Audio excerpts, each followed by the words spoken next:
Hello friends, welcome back to my channel. आज हम सीखेंगे पाइथन में लूप्स। अगर आपको बार बार एक ही काम करना हो, जैसे टेबल लिखना, तो लूप आपका बेस्ट दोस्त है। चलिए शुरू करते हैं मल्टीप्लिकेशन टेबल जनरेटर से। Why loops. आपने देखा होगा स्कूल में किसी भी टेबल को लिखना कितना टाइम लगता है। पाइथन में हम सिर्फ 2 या 3 लाइंस के कोड को लिखकर पूरा टेबल बना सकते। स्टार्ट करते हैं हम कोडिंग करना। सबसे पहले हमने एक वेरिएबल लिया num के नाम से। इनपुट मेथड से यूजर से हम यहाँ पर इनपुट गेट करेंगे। डबल कोट्स में मैसेज देंगे, enter a number for table, any number, कोई भी टेबल का नंबर यूजर एंटर करेगा। और बाय डिफॉल्ट जो इनपुट होता है वो स्ट्रिंग डेटा टाइप स्टोर करता है, तो इसलिए मैंने क्या किया, यहाँ पर इंट डेटा टाइप को मेंशन कर दिया ताकि वो कन्वर्ट कर दे स्ट्रिंग को इंटीजर में। उसके बाद हम नंबर प्रिंट मेथड से इसको डिस्प्ले करवाते हैं। प्रिंट मेथड से हम यूजर से जो भी इनपुट आया है वो चेक करते हैं।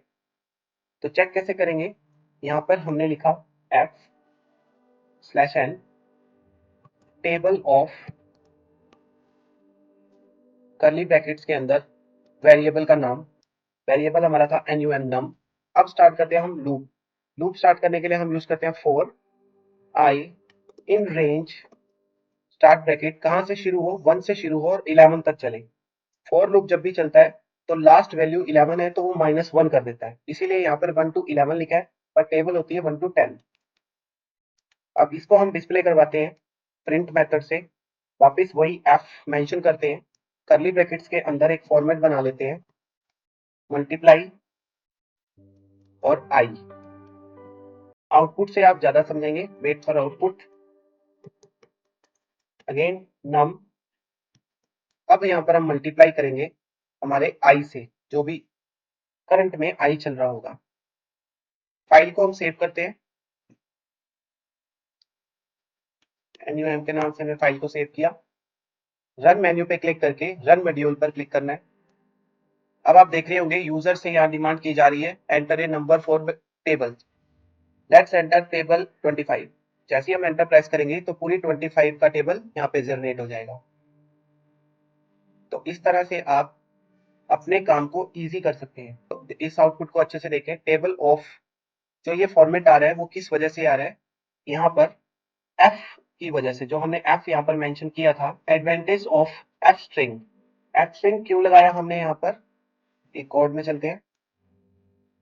यहाँ पर एफ क्यों लगाया, डायरेक्टली वेरिएबल को करली ब्रैकेट में लिखकर हम उसको यूज कर सकते हैं। कोई भी कंकैटिनेट या कोमा लगाने की जरूरत नहीं पड़ी और कोड क्लियर और रीडेबल होता है। जैसे हमने यहाँ पर डबल कोट्स लगाया, आपको जैसे मैंने पहले बताया, जो भी डबल कोट्स में आप लिखते हो वो एज इट इज यूजर को दिखता है। बट जो एफ हमने एफ जो लिखा, एफ स्ट्रिंग, उसने क्या किया, जो हमारा ये फॉर्मेट था वो तो सेम ही रखा, हमें कहीं पे कंकैटिनेशन या फिर कोमास लगाने की जरूरत नहीं पड़ी।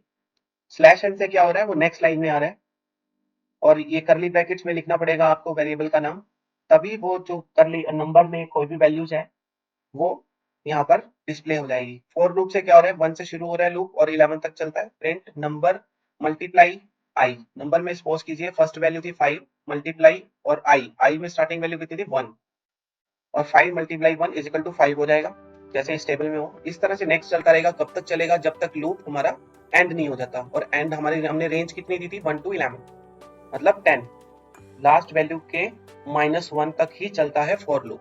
तो दोस्तों, आपने सीखा कैसे पाइथन में लूप्स का यूज करके हम टेबल बनाते हैं। नेक्स्ट वीडियो में हम देखेंगे list in Python, how student can store marks of 5 subject easily. Channel को सब्सक्राइब कीजिए और वीडियो को शेयर कीजिए। Thank you for watching.